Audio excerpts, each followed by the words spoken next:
Iqiniso elimsulwa.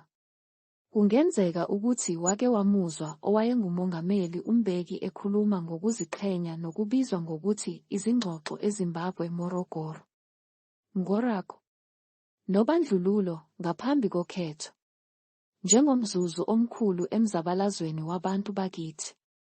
Ake sikutshele lokho angakutsheli khona.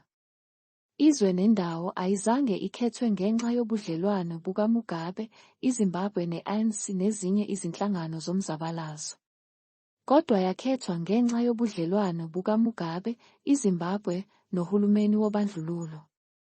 Wonke amazwe eSADC kwakungahlangana khona kodwa ubandlululo lwakhetha iZimbabwe, iMorogoro.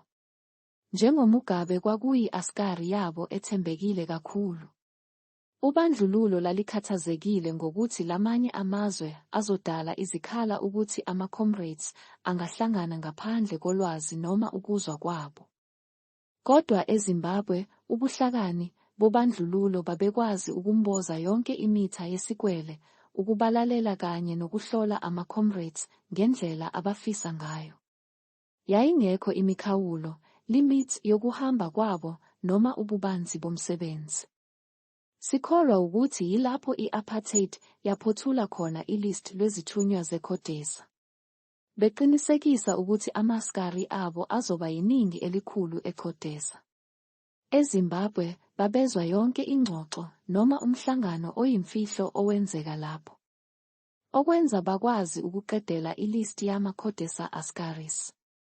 IZimbabwe ayizange isebenzisane ngenkuthalo nezinhlangano zethu zomzabalazo kodwa yasebenzisana kakhulu nohulumeni wobandlululo ukungena i-ANC. Esinye isibonelo lapho i-ANC iqamba amanga ngomlando. Njengobuthelezi abathi iqhawe. Kanjani umholi owabulala iningi labantu abamnyama ngesikhathi sodlame? Asivukeni bafowethu basiphilisa amanga.